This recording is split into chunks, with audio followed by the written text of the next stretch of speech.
میں آپ سے گزارش کروں گا، آپ نے ابھی کئی باتوں میں ہندو اور مسلمان کو ایک کرنے کی کوشش کی، میں اسے بہت اچھی بات کہوں گا، بہت میں سراہوں گا اس بات کو. لیکن میرا ایک سوال ہے، ذہنی سوال ہے یہ کہ میں جین ہوں، ویسے broadly we are Hindu, so there is a question کہ ہم ہندوؤں میں کسی کو پریشان کرنا یا کسی کی ہتیا کرنا غلط کہا گیا ہے. یہ مذہب اس کی اجازت نہیں دیتا، اور جہاں تک اسلام سے میرا تعلق ہے اور اسلام کی مجھے جو تعلیم ہے اور جانکاری ہے، ان کے انسار بے گناہوں کا قتل اسلام میں بھی ورجت ہے.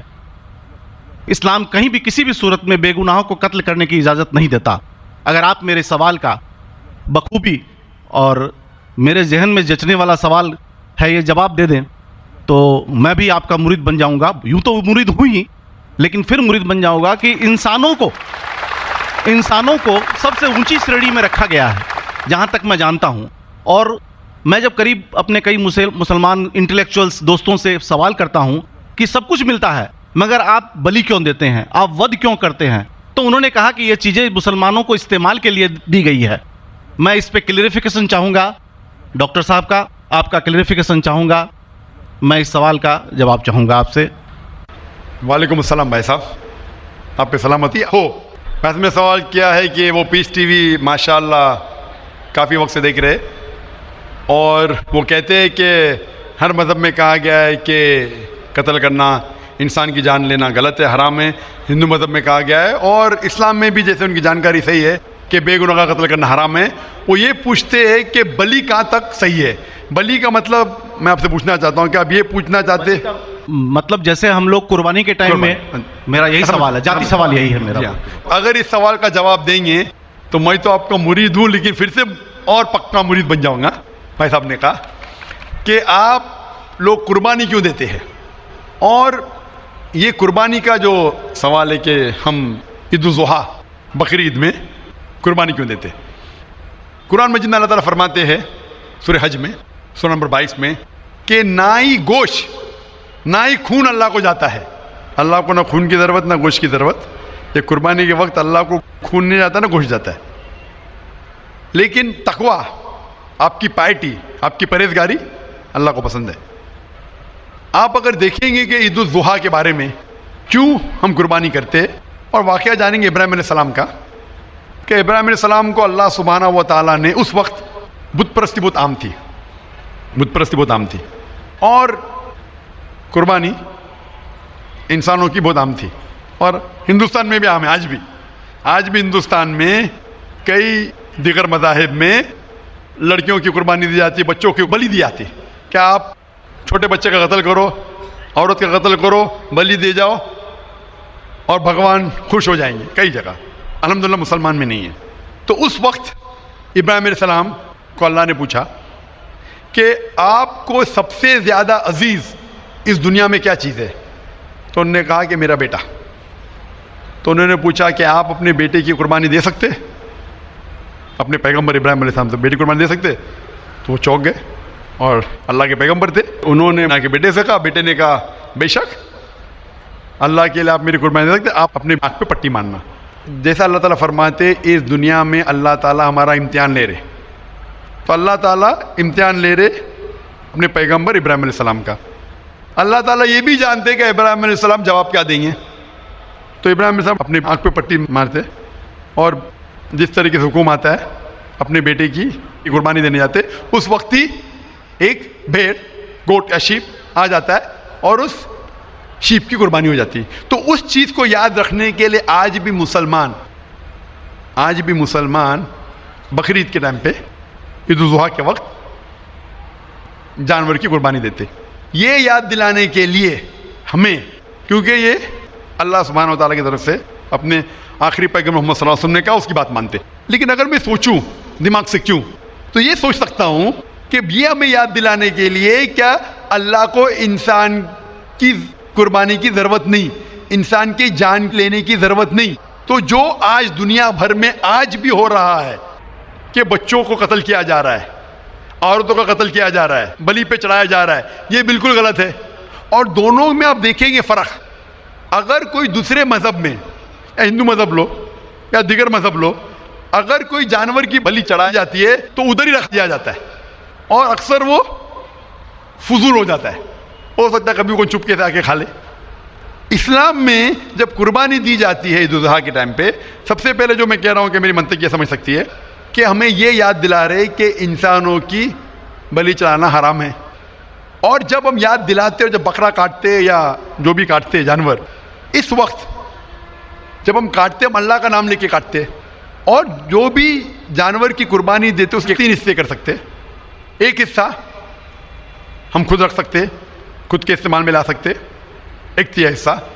دوسرا حصہ ہمیں ہمارے رشتہ دار میں بانٹنا چاہیے، اور تیسرا حصہ غریبوں میں بانٹنا چاہیے. جب قربانی دے رہے ہم اس جانور کا استعمال کر رہے. جانور کھانا الاؤڈ ہے کیا نا، وہ ایک الگ بحث ہے جس کے اوپر آپ پوچھیں تو وہ جواب الگ ہے کہ جانور کھانا صحیح ہے کیا غلط ہے.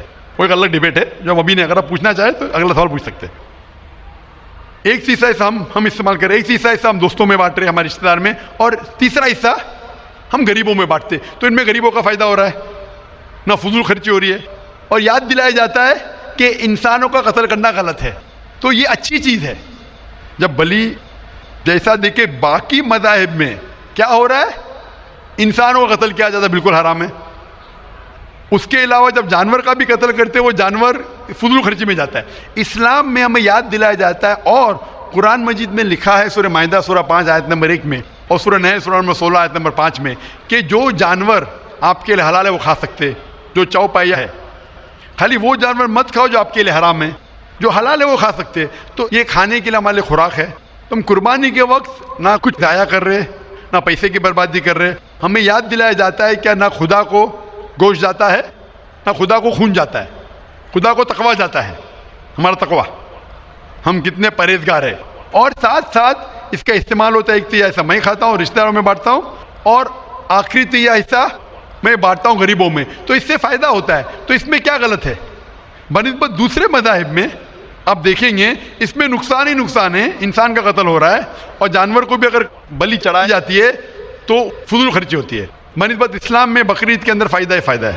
ہوپ دان سے بہت خوب، آپ نے یہ بہت اچھا فرمایا. میں آپ کے جواب سے کافی سنتشٹ ہوں. اور جاتے جاتے ایک آخری سوال کرنا چاہوں گا کہ اہنسا کو اسلام کس نظریے سے دیکھتا ہے؟ اہنسا کو اسلام کس نظریے سے دیکھتا ہے؟ میں صاحب کا آخری سوال ہے کہ اہمسا کو اسلام کس نظریے سے دیکھتا ہے؟ عام طور پہ ہمسا حرام ہے. اسلام آتا ہے لفظ سلام سے. اس کے معنی ہے سلامتی، امن، شانتی. اسلام کے معنی ہے کہ شانتی حاصل کرنا، اپنی خواہش، اللہ کا جو پیغام ہے اس کے مطابق اپنی زندگی بسر کرنا اور امن حاصل کرنا، اسے کہتے ہیں اسلام. ہمسا عام طور پہ حرام ہے. لیکن اگر مثال کے طور پہ ہم دیکھتے ہیں ہر دیش میں قانون ہے کہ چوری مت کرو، کسی کا قتل مت کرو. لیکن قانون کے علاوہ پولیس بھی ہے کہ اگر کوئی قانون کو فالو نہیں کرتا ہے، کوئی چوری کرے گا تو پولیس اس وقت زبردستی کر سکتی ہے، پولیس فورس کا استعمال کر سکتی ہے، پولیس کبھی کبھی ہتھیار کا استعمال کرتی ہے امن اور شانتی برقرار رکھنے کے لیے دیش میں. اسی طریقے سے اسلام میں ہمسا عام طور پہ حرام ہے. لیکن ہر انسان شانتی نہیں چاہتا ہے. کچھ انسان جو اشانتی چاہتے ہیں اور جو اللہ کا فرمان پہ عمل نہیں کرتے اور شانتی کو بھش کرنا چاہتے، اس وقت اسلام اجازت دیتا ہے کہ آخری مرحلے پہ آپ ہمسا کا استعمال کر سکتے شانتی لانے کے لیے. ہمسا کا استعمال کر سکتے شانتی لانے کے لیے، خود کے فائدے کے لیے نہیں. اسی لیے عام طور پہ جتنے بھی آپ نے دیکھے ہوئے ہیں جو جنگ اللہ کے رسول لڑی، اکثر وہ تھا سیلف ڈیفنس میں. اگر کوئی چور میرے گھر میں گھستا ہے اور میری بیٹی سے بدتمیزی کرتا، میں کیا کہوں گا؟ میں ہمسا میں مانتا ہوں، میں ہاتھ نہیں لگاؤں گا. میں میری چوڑیاں نہیں پہنا ہوگی ہاتھ میں، مسلمان ہوں لیکن چوڑیاں نہیں ہاتھ میں پہنا ہوں. آپ کے گھر میں کوئی چور گھستا ہے اور آپ کی بیٹی سے بدتمیزی کرتا، آپ کیا کریں گے؟ جی ہاں، میں مقابلہ کروں گا. مقابلہ کریں گے، ہاتھ بھی اٹھائیں گے نا. اس طریقے سے ہمسا کا استعمال آخری مرحلے پہ اگر دوسرا کوئی چارہ نہیں ہے تو استعمال کیا جا سکتا ہے حق کے لیے، نہ حق کے لیے نہیں. دوسرے کو تکلیف پہنچانے کے لیے غلط ہے، دوسرے کا مال ہڑپ کرنے کے لیے حرام ہے. لیکن خود کے بچاؤ کے لیے یا امن حاصل کرنے کے لیے ہمسا کا استعمال کیا جا سکتا ہے. لیکن اصل میں اسلام آتا ہے لفظ سلام سے، جس کے معنی ہے سلامتی، امن، تاکہ دنیا میں سلامتی پہنچے. بہت خوب، بہت اچھا لگا آپ کو سن کے. پھر ایک بار میں تہ دل سے آپ کا شکریہ بھائی ادا صاحب، میں آپ کرنا سے چاہوں پوچھنا گا. چاہتا ہوں کہ آپ خدا حافظ. ایک خدا میں مانتے ہیں؟ میں ایک دم ایک خدا کو نہیں، میں اپنے اندر میں بیٹھے برہم کو مانتا ہوں. میری اپنی الگ سوچ ہے.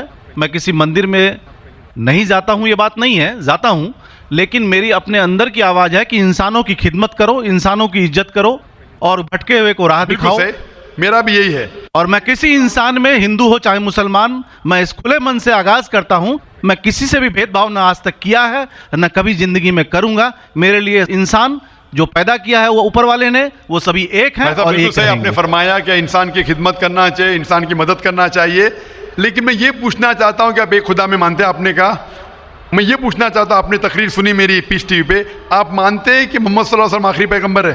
نہیں، میں اس بحث میں نہیں پڑھنا چاہتا، میں اس بحث میں نہیں پڑھنا چاہتا، لیکن میں اتنا جانتا ہوں کہ ہمارا خدا ایک ہے اور ایک ہی طاقت ہے جو پورے سبھی سنسار کو، پورے یونیورس کو، پوری بات تو بہت کہنے کی ہے، لیکن یہ سمے اور وقت کا تقاضا ہے. بالکل سمے کا تقاضا ہونے کی وجہ سے میں آخری چیز کہوں گا آپ سے بھائی صاحب کہ آپ نے پیس ٹی وی پہ اتنے تقریر سنے، آپ کہتے ہیں کہ بھگوان ہے، کہ میں اس میں مانتا ہوں. لیکن یہی بھگوان نے چاہے بائبل میں ہو، چاہے وید میں ہو، چاہے قرآن میں ہو، ساری دھارمک کتابوں میں کہا گیا ہے کہ آخری آنے والے پیغمبر محمد صلی اللہ علیہ وسلم میں، اور اس میں ماننا چاہیے. تو میری آپ سے یہ درخواست ہے کہ آپ اتنے اچھے انسان ہیں ماشاءاللہ، ایک آخری میری خواہش ہے کہ آپ انشاءاللہ اس پہ تحقیق کرو. اور یہ جب آپ ایک بھگوان میں مانتے ہیں، دوسرے انسانوں کو تکلیف نہیں دینا چاہتے، تو بھگوان یہ بھی کہتے ہیں کہ آخری پیغمبر کون ہے، اس پہ تحقیق کرو. انشاءاللہ آپ مکمل اچھے انسان بنیں گے.